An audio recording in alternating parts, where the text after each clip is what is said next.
Broadcasting live from the University of North Texas, this is NTTV Nightly News. ICE officers have already landed at some airports. Find out more tonight. Those officers are there to help with these long lines.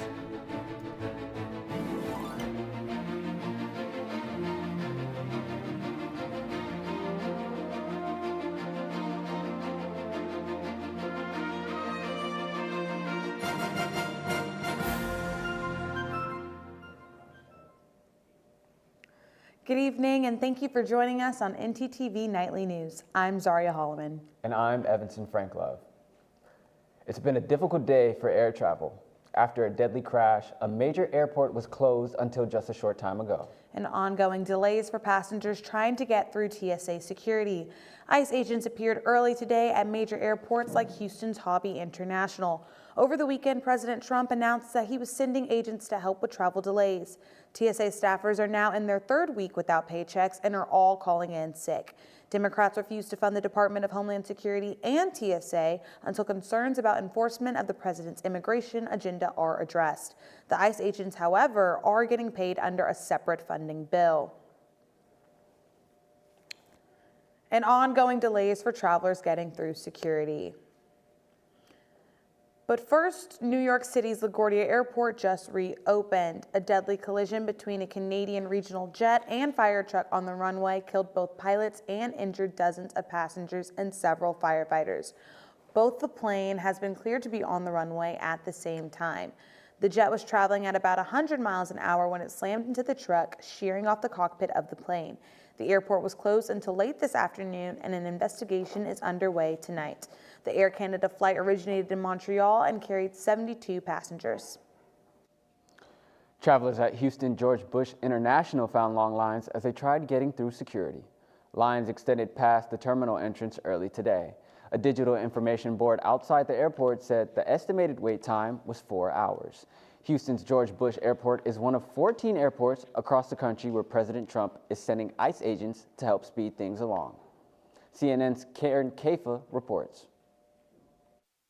President Donald Trump says it was his idea to send immigration and customs enforcement agents into some of the nation's busiest airports. ICE was my idea. First person I called was Tom Homan. I said, what do you think? He said, I think it's great. ICE agents under the direction of Border Czar Tom Homan were deployed to more than a dozen U.S. airports Monday as call-outs and resignations by Transportation Security Administration officers climb amid a stalemate over Homeland Security funding that's left them without pay since mid-February. I've never seen lines like those before, and those certainly pose security issues for all of those folks involved, and that has to be addressed right away. Homan said agents would help TSA in areas that don't need their specialized expertise, like screening through X-ray machines. ICE has a specific, very important mission on its own, and to be taking them off their regular jobs for which they're specifically trained makes very little sense to me. Travelers have faced unpredictable wait times at busy airports like Chicago's O'Hare. I decided that I should just make sure that in order to catch my flight, I have to get here at least 3 hours beforehand. At Atlanta's Hartsfield-Jackson, passengers were advised to arrive at least 4 hours ahead of departure time Monday. I know about the news. I knew it would be bad. I came prepared. Congress is expected to begin a spring recess at the end of this week, potentially leaving the DHS shutdown unresolved until mid-April. In Washington, I'm Karen Kafa. ICE agents plan to help with TSA duties such as non-screening duties at local airports. Well, outside, it's a clear blue sky and the sun is finally starting to warm me just the way I like. It is technically the start of spring, but for me, it's feeling more like summer. I'm hoping that this weather goes away, but let's check in with our weather anchor, Alexandria Teeters, to learn more. Thanks, guys. And you know what? I have to say, Zaria, I agree with you on this one. I'm ready for summer. But right now, it's 76. It feels like 76, and we've got some slight winds coming in at 6 miles per hour. Later tonight, it'll cool off just a little bit to 67 degrees. It'll feel like 67, and the winds will still be at 6 miles per hour. And then tomorrow, it'll warm up just a little bit, not as warm as it was today, but up to 70. It'll feel like 70, and those winds will be a little bit stronger at 9 miles per hour. I'll have more later, but for right now, back to you guys at the desk. Thanks, Alex. Along with significant cuts to academic programs, the College of Liberal Arts and Social Sciences, known as CLASS, announced the creation of a new school of communication. The new school will combine the existing departments of media arts, technical communication, communication studies, English, along with the Mayborn School of Journalism. Executive Dean Albert Bimper announced the new school as part of a college-wide email on Friday. And late today, it was announced that Dean James Mueller will lead the new school. This is only one of several mergers within the university, all of which are focused on streamlining UNT, eliminating its debt while still maintaining high academic standards. Coming up, alerts for everyone on campus about an assault. See why later. And learn about how to scroll safely on dating apps when we come back. Jibber jabber. Yes, jibber jabber. Jibber Jabber is a man-on-the-street NTTV show for Instagram that's in its 7th season. With 2 hosts, 1 comfy chair, and a Would You Do Something bowl. Pretty much the gist of our show is that we're going to be inviting UNT students, all of our lovely family over, and we're going to be talking to them. And when we run out of things to say, we're going to ask them, Would you do something? I think we're ready to do something. Fortnite son or Minecraft daughter?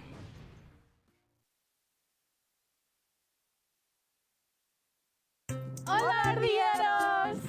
We're NTTV's longest-running Spanish entertainment show, and we're all about culture, creativity, and community in Spanish.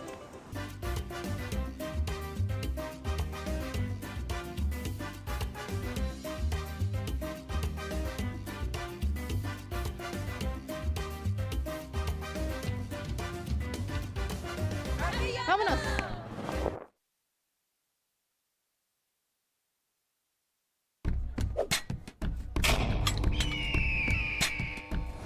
Why should you join Talons? We are very welcoming to people who may be a little bit hesitant. There's people currently right now in our organization who are in leadership positions who were hesitant before to join, and they found out that they just loved the organization and wanted to be a bigger part of it. They post about the football games, everything they're doing, all their events that they host. What's the best part about Talons? I would say meeting new people, because the university, while it's a kind of small campus in terms of like physical land, there's a ton of people here. And so getting to meet all these people who have so much school spirit and love for this university and wants to spread that to other people, it's kind of like a little miniature family that we're in.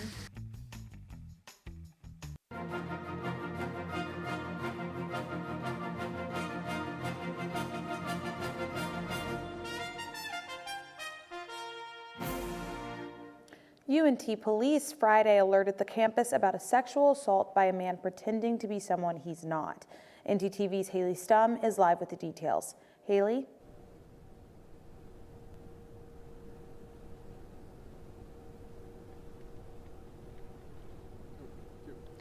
That's right, Zaria. I'm live outside Joe Green Residence Hall, where the victim reported the assault. It happened on March 12th. The victim says they met the suspect on a social media or dating app, a man impersonating a UNT student in order to meet new people. Here's what we know about the suspect so far. The victim says the suspect is 25 to 27 years old and identified as an Indian male. UNT police says the suspect stands at about 5'9" and that he hangs around the music building where he impersonates a university student. UNT police disclose they may already have enough information to identify the suspect. The last reported sexual assault case was February 4th. As UNT police investigates, they urge the community to recognize the dangers of dating apps. Reporting from UNT campus, I'm Haley Stum, NTTV News. Thanks, Haley. Dating apps have been popular for a while, but there are some helpful safety practices for meeting new people. Shannon Todd is here in the studio with some good advice. Thank you, guys. It is important that we should learn how to prepare for meeting new people while using a dating app. Online dating can open up new doors and new connections, but your safety should always come first. In order to prioritize your safety, experts state that using these tips will help you spot red flags and protect yourself when meeting new people. Start by protecting your personal information. Don't be too quick to share your address, school, or your daily routine. And be careful when linking your social media to the dating app, because that can also reveal your personal information. Resist the pressure to move the conversation off the dating app too soon. And lastly, trust your intuition. It is crucial that we practice these helpful tips even when using social media. With NTTV News, I'm Shannon Todd. Back to the desk. Thanks, Shannon. Evanson, earlier you did mention that we are finally getting into spring, but you already know that I'm pretty biased for summertime. Wait, so you like summer more than spring? Obviously, I have to. I was born in May. But I will have to admit that the temperatures lately have been giving me weather whiplash. So let's get checked back in with Alexandria Teeters to give us the latest for this week.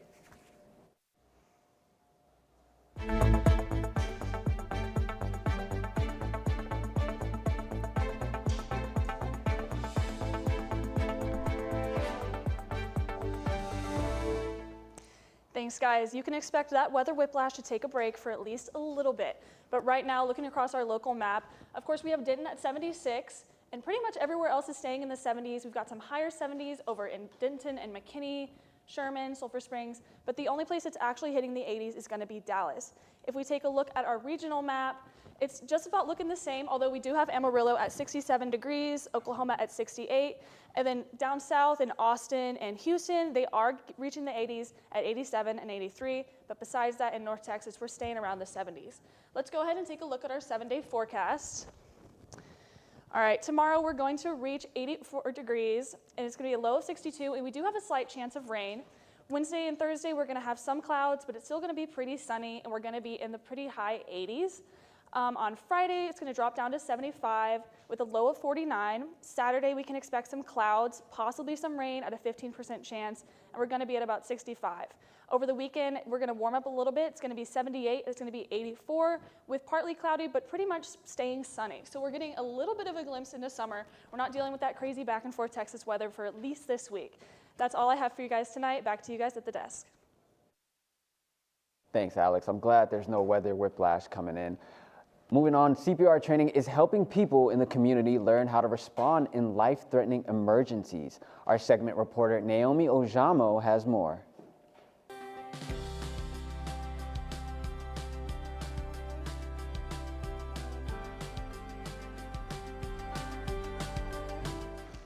Thanks, Evanson. When cardiac arrest strikes, it doesn't come with a warning, and the person standing closest could be the only one who can help. I took a closer look at why knowing CPR could mean the difference between life and death. 1, 2, 3, 4, 5, 6.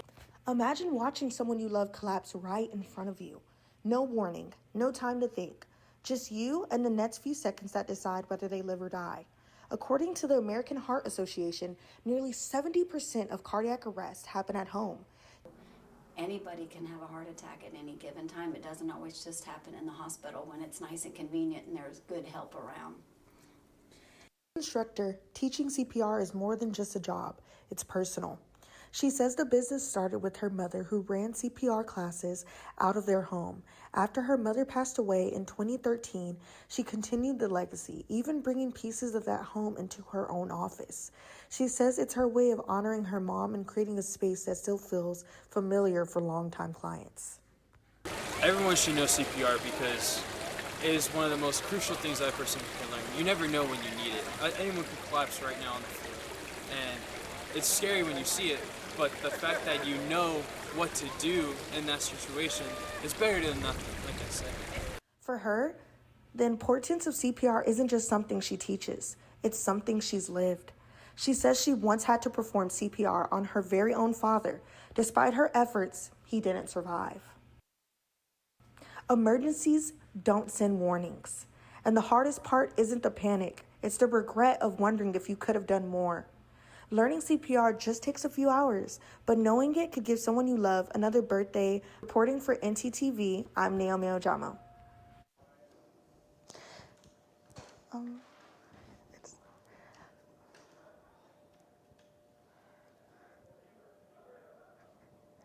Knowing CPR can turn a moment of panic into a chance to save a life. For NTTV News, I'm Naomi Ojamo. Back to y'all at the desk.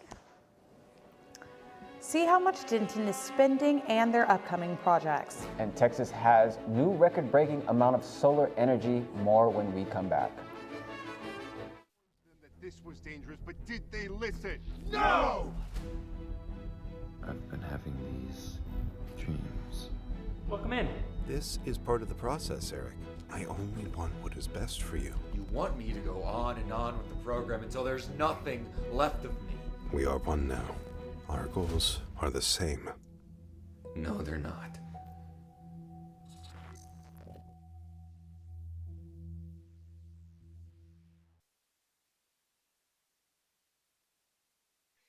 Don't get your hopes up. Is that it? That's it.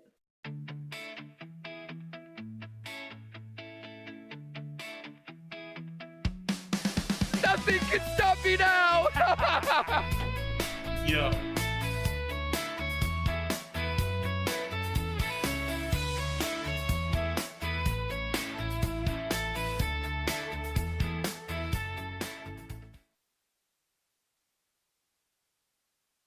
Welcome back to Late Night at North Texas. Late Night at North Texas. Late Night at North Texas. Color the world with peace and joy. Tell me, Diva, what's the tea?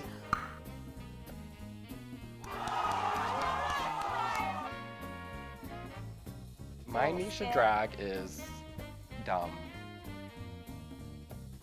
The spirits have guided you to me.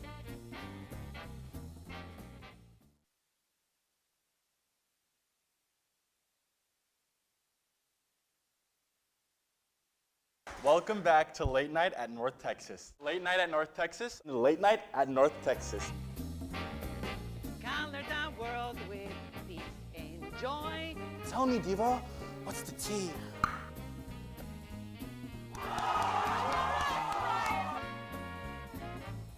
My Nisha drag is dumb. The spirits have guided you to me.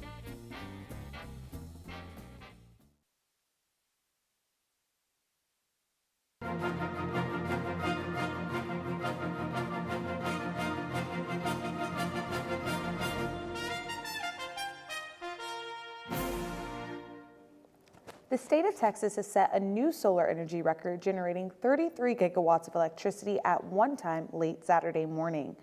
Energy analyst Doug Lewin noted the record on Twitter and noted that it is 54% higher than California's solar record. Texas has in recent years emerged as the nation's leading state for a new solar development. Industry leaders say that the state added roughly 11 gigawatts of solar capacity last year, bringing the total installed capacity to roughly 52 gigawatts, enough to power 6 million homes. Energy analysts say the expansion is being driven by rising demand for electricity tied to the Texas's population growth. Transportation is a large business, and the roads they drive on are even bigger. But how are they getting paid for? NTTV journalist Maddie Hostin found the details on what the city of Denton spends the most money on. This road is cash, and the city of Denton is spending it.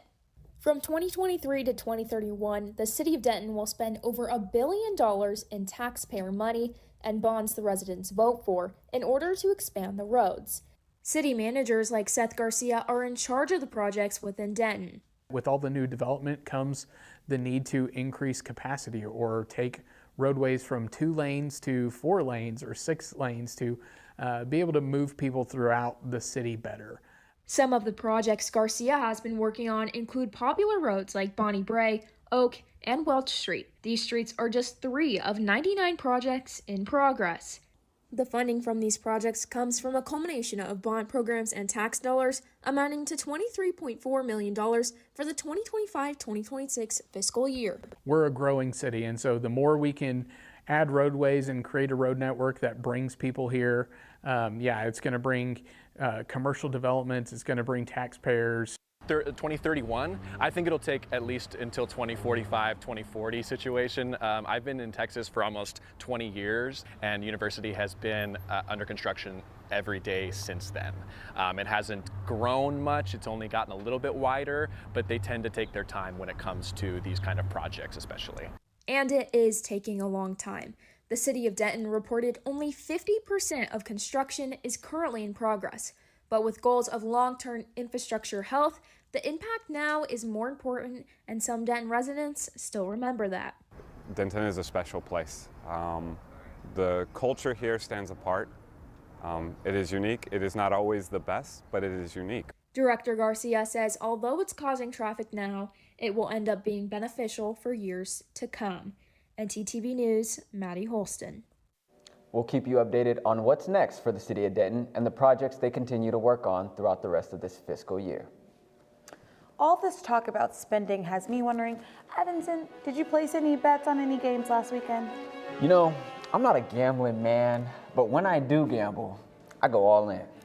Good to know, good to know. Well, let's check in with our sports anchor, Beth Spicer, to see just how much money Evanson lost. Beth? March Madness upsets, a close-up with Dallas Trinity FC, and the Dallas Stars going to the playoffs. All that and more coming up after the break.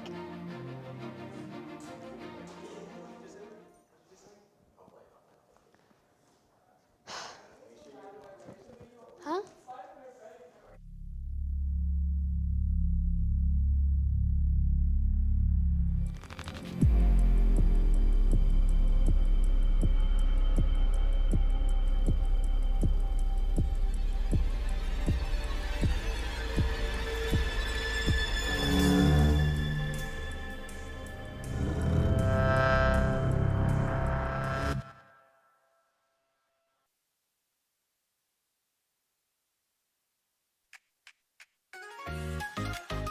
Property Brothers have won!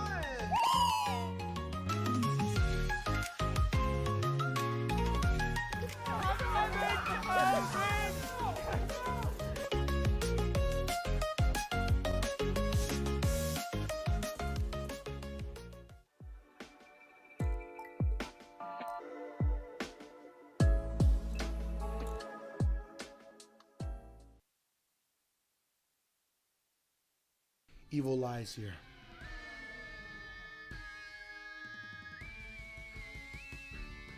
Go, go, go, go, go, go, go, go, go, go!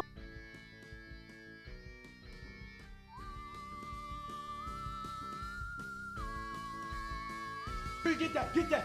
Be gone, evil spirit!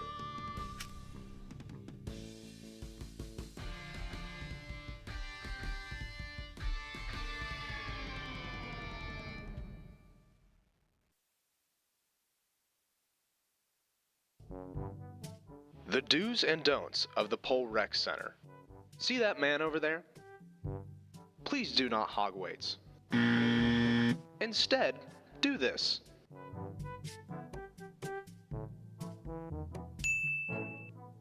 Another important part is having an attentive spotter.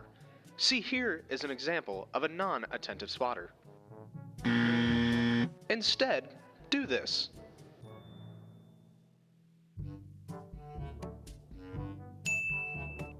Now we head to the track, which should be pretty easy, just it's important to pay attention to the way the track goes.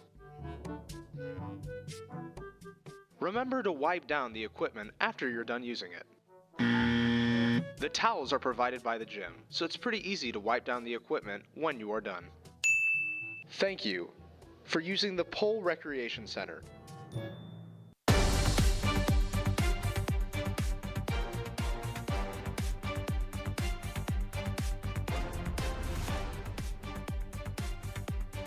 It was the weekend to watch upsets in the March Madness tournaments on both the women's and the men's side. Looking at the women's bracket, Virginia ranked 10th, upset Georgia ranked 7th, 82-73 for the first upset of the tournament. Virginia also just earlier this afternoon upset Iowa ranked 2nd in double overtime 83-75 to continue on to the Sweet 16. A lookout might be needed started for Virginia. Now the men's side had some insane upsets, with 11 seed Texas beat 3 seed Gonzaga 74-68. Texas becomes the 6th ever first 4 team to ever reach the Sweet 16. The upset of the whole weekend was 9th seed Iowa beat number 1 seed Florida 73-72. With the victory, Iowa reaches the Sweet 16 for the first time since 1999. Let's hope this weekend has just as much excitement. If basketball isn't your speed, then maybe soccer is. I got a look at Dallas Trinity's match last night. Here's what I found. The blazing sun, Sunday evening. Dallas Trinity FC lost 4-0 to Sporting Jacks. Head coach Nathan Thackeray had a few words on the loss. I expected there to be a dip at some point, that we would struggle, but just because of the demand on them, both physically and cognitively. I knew it was going to be tough. I didn't think it would be ended 4-0 loss like that at home. It's not what my anticipation was. It's a brand new chapter for this team, and it's not going to be perfect all the way along. It wasn't perfect tonight, far from it. So. Defense was a main concern for both coach and players. The way we like to defend is be aggressive with the fullbacks. So once Samara or Sierra stepped out, one of their nines dropped in, the other one ran behind, and it caused us to be unbalanced and generated loads of space behind us. A bit difficult for us to handle, I think, coming out and knowing that we wanted to press hard. We could have done a better job dropping and covering in behind each other. I think the main thing was if one steps, two need to be behind them, but obviously that's hard when in the speed of the game, when they're switching it very quickly, it was hard for us to rotate quickly. Despite the loss, the team isn't discouraged. And I think that's something that Nathan keeps harping on is like we're not a team built on excuses, we're built on opportunities, and I think even though it is a short turnaround, I think we take the opportunity in stride. The team is looking forward to the future. Only focus is how do we improve for the next game in 8 days time, and hopefully we look a lot fresher, a lot sharper. It impacts the team, so my hope is that we have 2 days off and then we lead in with 5 days to train and work on some stuff, and come Tuesday night we're flying again. Trinity's next match is next Tuesday at the Cotton Bowl against Tampa Bay Sun FC. Your Dallas Stars are heading back to the playoffs for the 5th straight season. Despite their loss last night of 3-2 in overtime to the Vegas Golden Knights, the Stars are going for the Stanley Cup once again.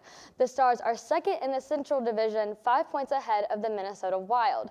Will this be the season to bring home the Stanley Cup? Guess we'll have to see. That's all I have for sports. Back to you guys at the desk. Thanks, Beth. One of the great things about UNT is the heavy involvement students have in fine arts. Last week, I spoke with someone locally who might say that an interest in art could have started in childhood. Let's take a look. Of the Greater Arts Student Council, where she talks about the impact art has on our community, starting with our children.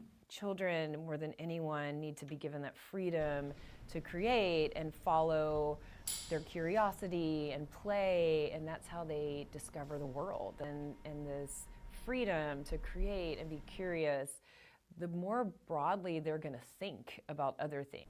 For Chrissy, children being involved in art is more of an intellectual stimulant than a fun pastime.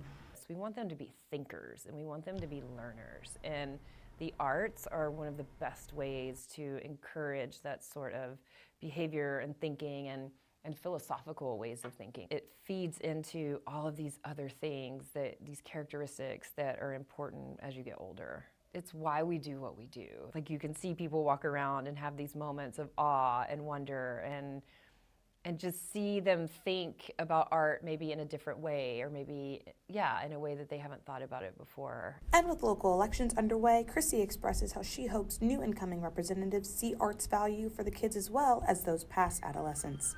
I think art is the most powerful thing that we have. I think it connects us, and to watch people have those moments of understanding or seeing themselves in a piece of art, or feeling like they've been seen for the first time through a work of art, it's beautiful. For this art educator, her main hope is that Denton never takes their hand out of the paint. I hope Denton just keeps Dentoning. Like, we're really good at understanding who we are and celebrating it and just being super proud of it. You know, that really inspired me to go home, crack open a box of crayons, and really create something super creative. Me too, pencil to paper. But thank you guys for watching NTTV Nightly News. Join us again tomorrow at noon and tomorrow evening at 6 here on North Texas Television.